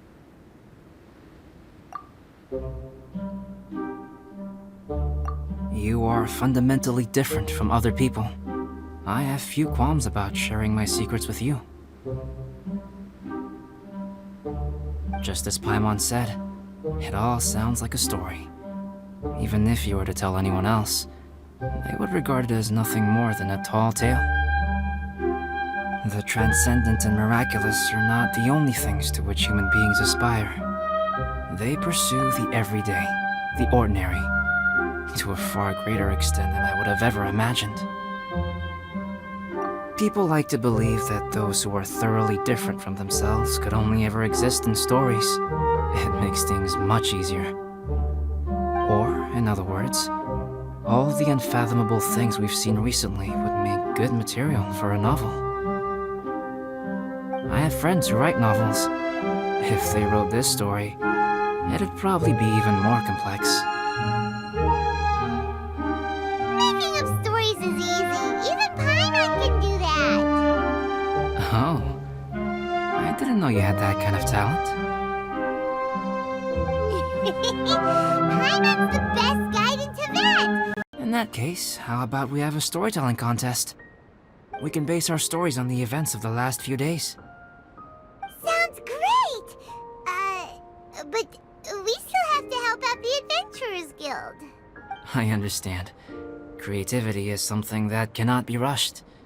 We'll see whose story is more... Deal! Okay, we'll regroup with the Adventurers Guild for now. Sure.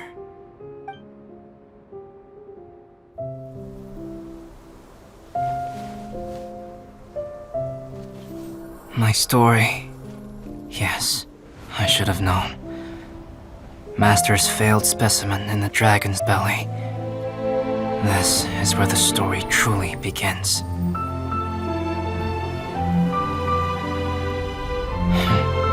If we switched places, if you were the survivor, then as the abandoned experiment, the failure of the primordial human project, I'd want to replace you too. I would replicate your appearance, study your alchemy, and create miraculous life forms to divert your attention. I would wait for the right moment, then dispose of you and the Traveler, the sole person to have known your secret. And then, I could finally experience the joy of being brought into the world.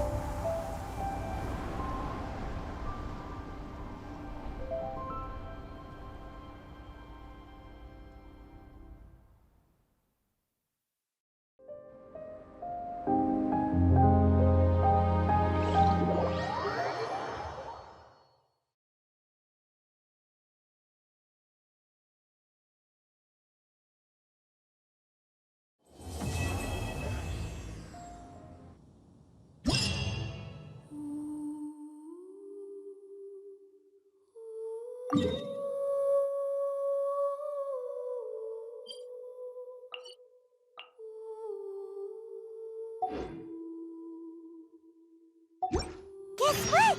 Paimon's story is...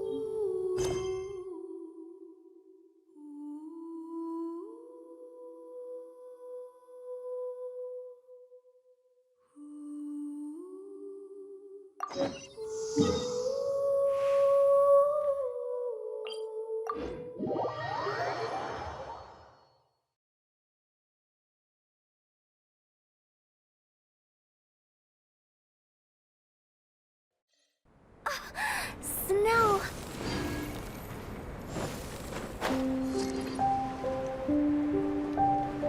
Go!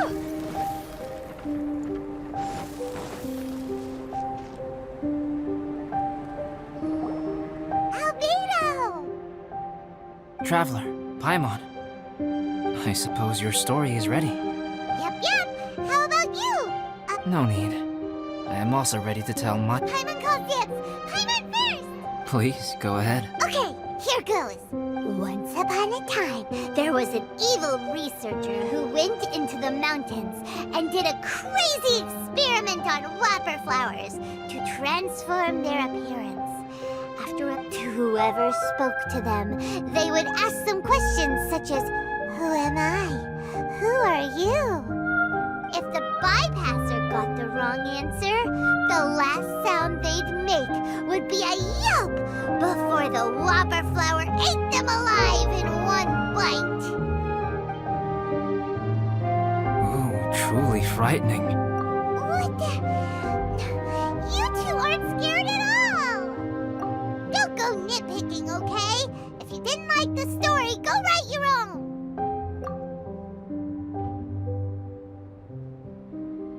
In other words, the whopper flowers would ambush and then completely replace their victims. And then what? Go back to where the person lives? Enter their home? Eat their whole family? Paimon made up this story, but now Paimon's the one who's scared by it. It's a good story. Oh, may I write it down? I may bring it up in future conversations.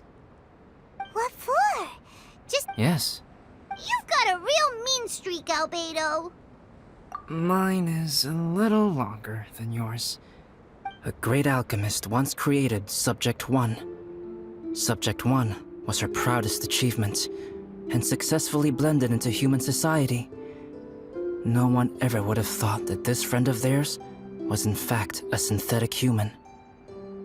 However, unbeknownst to Subject 1, the alchemist had tried the same experiment many times before he had come into being. Some of the rejects from failed experiments. Subject 2 was one such failed experiment. He was swallowed by a great dragon that came to rest upon a snow-swept mountain. Many years later, he was resurrected by the dragon's mysterious power. He saw all kinds of people on the mountain, including Subject 1, who had somehow miraculously blended in among them. Never in Subject 2's wildest imagination had he thought it possible for experimental life forms such as they to deceive everyone so successfully. He saw the way humans accepted Subject 1 as a friend. This was what Subject 2 wanted. Now, all that Subject 2 desired was to replace Subject 1. And This is giving Paimon the chills. So scary. Subject 2 began to unfold his plan. He stole Subject 1's books and notes, and studied all that Subject 1 had learned from the alchemist. Subject 2 was highly intelligent, and he learned quickly. He changed his face into an exact replica of Subject 1's face. Then, he found a plant with mimicry capabilities, and transformed it using dragon blood and alchemy. And so, not only did Subject 2 transform his own appearance to perfectly match that of Subject 1, he also... What? There's 3 of them now? But Subject 2 wanted to become a perfected human. So, he erased a mark on both his and Subject 3's necks. For these marks were symbols of imperfection.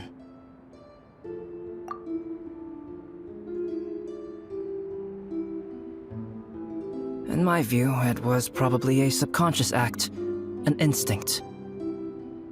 He so desperately craved to become a perfect human being that he forgot something. Human beings are defined by their flaws. Subject 2's plan was meticulously crafted. Subject 3 would draw Subject 1's attention. After Subject 1 disposed of Subject 3, he would assume the threat had now disappeared and would let his guard down. The next moment that Subject 1 was alone, Subject 2 would make his move. He would eliminate Subject 1 and become the only one remaining. He would secretly replace the Subject 1 of everyone's memories and inherit his identity, residence, clothing, sword, name, and friends. People would have no idea that the individual they knew had become somebody else from one day to the next. This is way too scary. But just before Subject 2 could carry out his plan, a unique stranger entered the mix. Subject 2 tried to make contact with this person, but found that they could somehow sense he was different. What's wrong? Are you scared? What happened then? What happened to the stranger? He became a new stage in Subject 2's plan. One more person that Subject 2 had to dispose of. It's as if there were 3 identical roses in a garden. Only one of the 3 was a fine specimen, while the other 2 were defective specimens that bore poisonous thorns. In all the world, only the gardener who tended to them could tell which was the good specimen. People do not like poisonous plants. Only a perfect rose can fetch a high price. If the inferior specimens wanted to conceal the fact of their worthlessness, they would have to take the gardener out of the picture, using their poisonous thorns. This is exactly what Subject 2 was thinking. So, he hid in the shadows and waited patiently.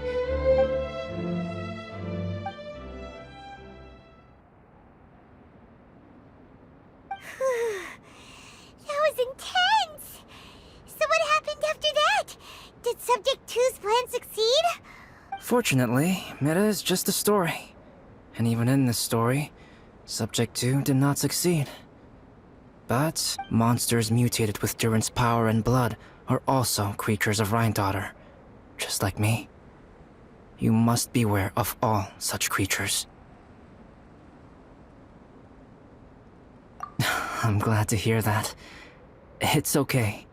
I know what I am. You and I are both different, so there is no need for me to hide the truth from you. The only thing is that sometimes, when I think about how mighty the power of alchemy is, as beings who set foot in this world, how arrogant are we in desiring to control our destiny, and in desiring to create? Is creation an arrogant act, traveler? If not, why do we call the ones that created us and control us gods? If it is, then what qualifies us to call ourselves creators? How far must we take our reverence and respect? And what? Nothing special. Whenever I think about it, I feel a twinge of grief.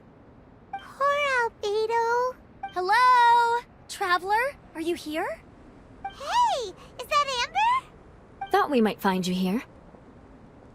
We're here to deliver a message from Cyrus. There's gonna be a big event down at the base camp, and they want you there too, Traveler. Winter camp is nearing its end. Apparently, even provisional instructors are required to attend. Looks like we need to go, Albedo. Bye for now. Then I won't keep you. I have some things to attend to here, so forgive me for not seeing your Don't worry about it. There have been no issues getting up and down the mountain recently. Is everyone ready? Let's not keep them waiting.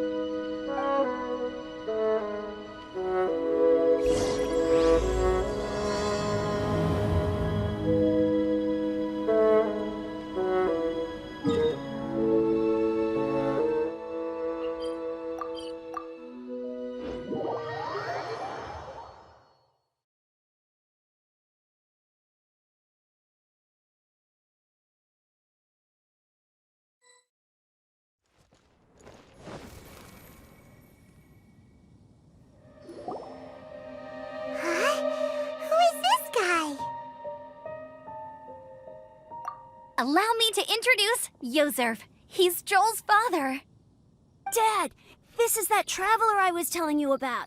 The traveler's helped me out loads in the past, and this time we even built a snowman together. Joel has told me everything about you. I can't thank you enough. Wow, this is amazing! Wait a second. Why is Cyrus discreetly wiping tears away? And what is Pallet doing here? Pallet is the hero of the hour this time. Go on, Pallet. Tell us what happened in your own words. Okay. The weather was fine on that fateful day, and I had a feeling that Lady Luck was smiling down on me. So I trusted my gut and set off to explore somewhere new, somewhere dangerous. Because where there is great danger, there is also great treasure. Why does this sound so hard to believe? But I had only been away from the group for a short while when I fell down a slope and just started rolling. Uh-oh. Did my bad luck rub off on him when we ran into each other on the mountain? The place I fell to was somewhere I didn't recognize, and I'd sustained a few injuries. I remember thinking to myself, this is the worst luck I've ever had in my whole life. Then I met Yozerv. He'd heard the sound of me falling and came out to see what was going on. Huh? Wow! So it was completely by chance then! I thought he must have been someone from the Adventurers Guild here for the event, but after a few words of conversation, it was clear that he was having memory problems. He didn't even know his own name. The temperature was freezing, and there was no time to deal with all that there and then, so I convinced him to come back to the camp with me and figure everything else out after we got there. We got back to the camp, ran into Joel, and the moment he saw him, he froze for a second with this completely stunned expression on his face, and then he started crying out, "Dad! Dad!" That's when Yozerv suddenly started to remember. My memory has still not fully recovered, but Joel and his mother, they are the only ones that I will not know. Daddy. Daddy's right here, Joel. Daddy's right here. Yozerf, don't you remember anything else at all? The poor princess, feeding the foxes? I'm sorry. I have no recollection. Maybe it's because of the head trauma. I woke up and found myself covered in blood. My things were gone and there was nothing to indicate. I crawled into a cave and settled in for a slow recovery. After my legs and feet were a little better, my hunting skills were what kept me alive. Dad, I was so worried about you. I'm all right now, Joel. Oh, don't cry. Daddy's not going anywhere. Oh, this is good. This is good. You know what, though? I definitely think my luck got worse after running into Bennett on that mountain. I knew it. I just... No. I just meant if it weren't for you, there's no way I ever would have run into Yozerv on a mountain this huge. Besides, we got back safely, didn't we? So don't blame yourself. Maybe sometimes miracles can only happen when you get just unlucky enough. Ballad. When did you become such a smooth talker, huh? Huh? Am I? I was just telling the truth. Oh, yeah. I want to say thank you to the Traveler, Uncle Cyrus, Auntie Eula, and Auntie Amber. You all helped look after me, and I will always remember it. But I guess I can't take the snowman with me, or it'll melt once it leaves Dragonspine. Oh, I can help with that. One moment. Huh? Eula? Here, take this. It's powdered rime. Just add it to your snowman, and it will never melt. Wow! Really? Oh, this is awesome! You're the dad! I have an unmeltable snowman now! How cool is that? How can I ever repay you all? Thank you all. Thank you from the bottom of my heart. Dad, I want to go move the snowman. Can we do it now, please? Okay. I'll be leaving with Joel now. I'm sure I'll see you all another day.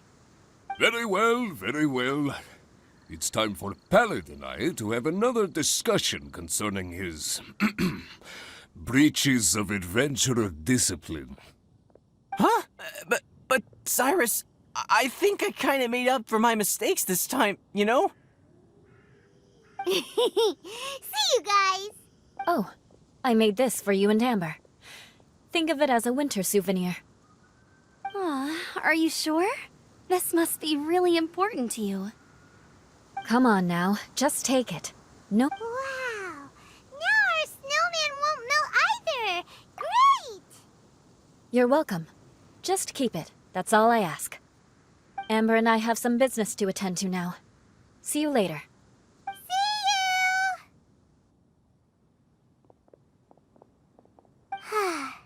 Everyone's gone.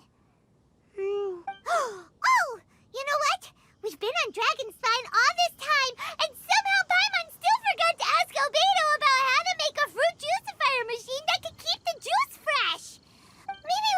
try Timaeus again. He does seem pretty eager to please after all.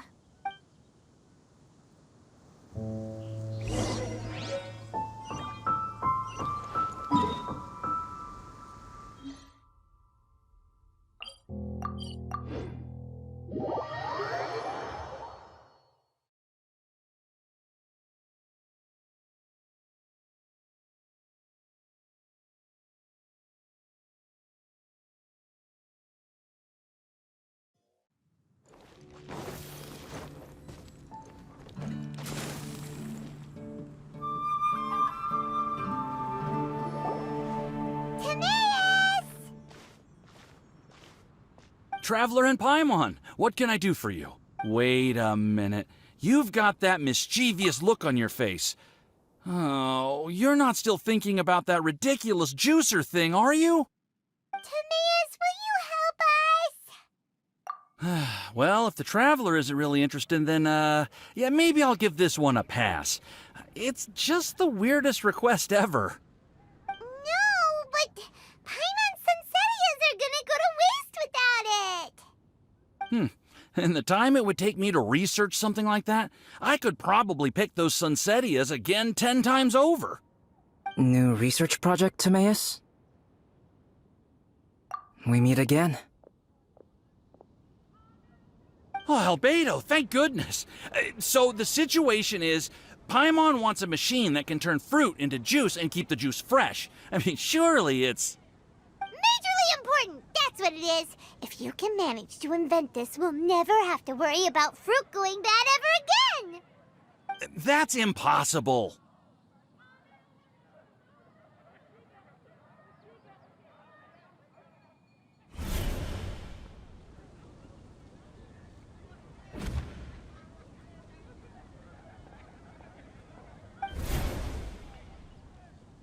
Turning fruit into juice is not hard, but keeping it fresh is more difficult. But if you simply want to keep the fruit from rotting, there are many ways to achieve this. Right, Traveler?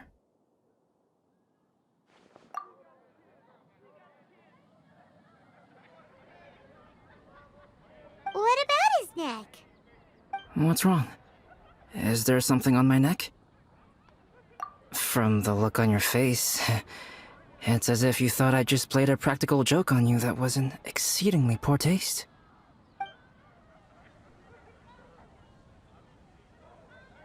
Albedo, you were saying, how do you stop fruit from going bad? Well, one way would be to bury your fruit on Dragonspine, where the snow never melts all year round. But then Paimon won't be able to eat them! You could always live on Dragonspine. No, too cold for Paimon. Or you can give the fruit to me, and I would take it to Dragonspine for you. But since you don't like the cold, you'd have to send someone else to pick them up when you want them. This is where you come in, Traveler. Suddenly sounds a lot more feasible with other people doing all the work.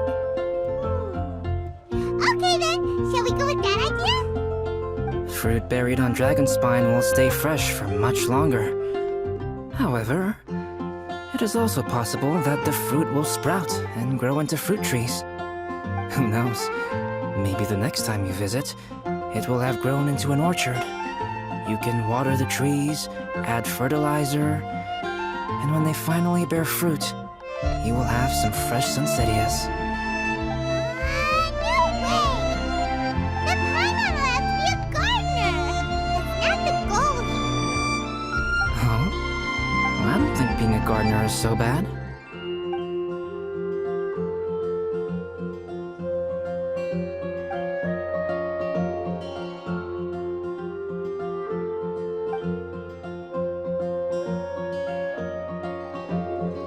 Albedo! Stop trying to get your hands on Paimon's super sweet Sunsetias! It bothers you, does it? Of course it bothers Paimon! They are the rarest, super duper sweetest Sunsetias ever! And they're not for you! Okay, but they're just Sunsetias. I think you're only so attached to them because you don't have much fruit of this quality in your possession. When someone's pockets are full, and their spirit is fulfilled, they don't easily fall prey to this kind of yearning.